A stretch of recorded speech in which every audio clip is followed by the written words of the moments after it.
Good morning everyone and welcome to a new video. Today is Erev Yom Kippur, the night of Yom Kippur, and Yom Kippur in Jerusalem is about to start this evening at 6:06.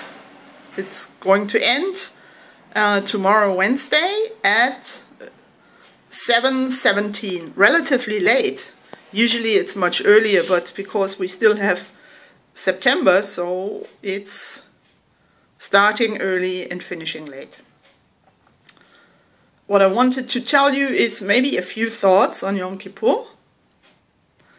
By the way, I still don't know tonight for Kol Nidre if I go to Chabad, just around the corner, or if I do go to the Old City and join the Esher Torah program already today. If not, so I'm definitely going to join it tomorrow for Ne'ilah, because I think Ne'ilah in the Old City, just being across the Kotel with Esh, it's a great experience. It's a really great experience because you overlook the Kotel Plaza and see everybody praying and everybody screaming out to God, so to speak. And the Ne'ilah service also being called closing the gates of mercy, the gates of forgiveness. So it's, you know, when you see thousands of Jews praying and, you know, everybody is very much devoted, I think it really gives you the feeling of pride. It really makes me proud to be a Jew. You know, it really has something. Unfortunately, there will be also many Christians around. And if you don't, but if, let's say, you want to see real anti-Semitism, you could see it at the Kotel, at the Western Wall here in Jerusalem tomorrow. Because there are many Christian groups coming. And you can't even imagine what their guides or priests or nuns or whatever there is, what they are telling them about the Jews, right in front of the Kotel. You know, I once listened to it and I just walked off, and it's real disgusting anti-Semitism, hatred of Judaism. But, well... I just really feel, especially at the Ne'ilah service, I just feel proud to be Jewish. And so I can cope with this Christian anti-Semitism, whatever. I don't care. Because it really makes me so proud. Like, I don't know, to be at the Western Wall and to have this Ne'ilah service. It really does. It really does something to you. So, what are the customs on Yom Kippur? Are there any customs? The only custom I can think of is that men usually wear a white kittel. White, according to the Zohar, the Kabbalistic Book of Splendor, Sefer Zohar, white is the color of purity. So you will see many religious men walking around in a white kittel. Just like on Rosh Hashanah, for the same reason. And another custom, I can't really think of another custom. Yom Kippur ends tomorrow night. A minute or just a few seconds after Ne'ilah is done. And Yom Kippur is over according to the time.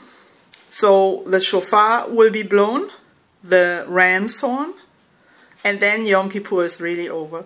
So what people usually do in the Old City, having a snack, like some organizations like Chabad, they give out a few snacks. It's nothing special, it's just like a few rolls or something and something to drink, so that people can make it home. As I said in a previous video, Christians will be around and they think there's a huge meal and they grab whatever they can, just freeloading. But as a matter of fact, you know, you don't really, it's just a little roll and something to drink. It's not a meal. The meal that people are going to have at home. They're catching a bus and they are just going home. And then people really eat and drink. What I do is I just need a cup of coffee. I'm going to come home and make a decent cup of coffee. This is what I really miss on Yom Kippur. I'm still trying to invent, or maybe someone else will succeed, like this coffee kasher Yom Kippur. You know, this would be great if there was something like this. You know, this would be... Otherwise, we have to suffer through without coffee until tomorrow night. So these are all the customs. There's nothing special like to eat, like for the Seudat Mafseket.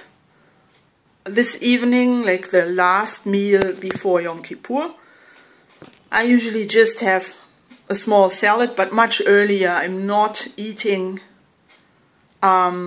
just before Yom Kippur starts or something. I'm already finishing my meal like 2 hours before the fast starts. I drink a lot, I keep on drinking, but I'm not so much into this eating business.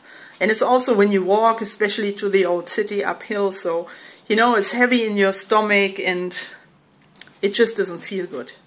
So I just have something small before Yom Kippur. I'm not this great eater. And also tomorrow, you know, just a bagel and some cream cheese and maybe an apple or some grapes. It's enough. It's enough for me. I don't need this big meal afterwards. Just a cup of coffee. Buses today will stop pretty early. Egged announced that they're going to stop the buses between 1:30 and 3 o'clock this afternoon. I think that most shops will be closed by 2 o'clock. So if you're here in Jerusalem and you want to go to Machane Yehuda, you should rush. Because they also close very early at around, let's say, between 1 and 2 o'clock. Everybody's going to rush home afterwards. If you are in Jerusalem and you want to see something great, as I mentioned before, so tomorrow go for Ne'ilah to the Western Wall, to the Kotel. There will be thousands of people. Tonight for Kol Nidrei and tomorrow throughout the day, you don't see too many Jews at the Kotel because people pray in their synagogues. They booked the seats for actually quite a few, quite some money. The seats in synagogues on Yom Kippur are not cheap. And so everybody's indoors praying in the synagogues.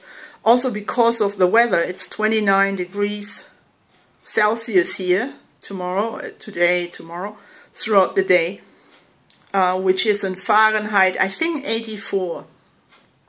So it's pretty hot. And when you go to the Kotel during the day in the summer, there is no shade.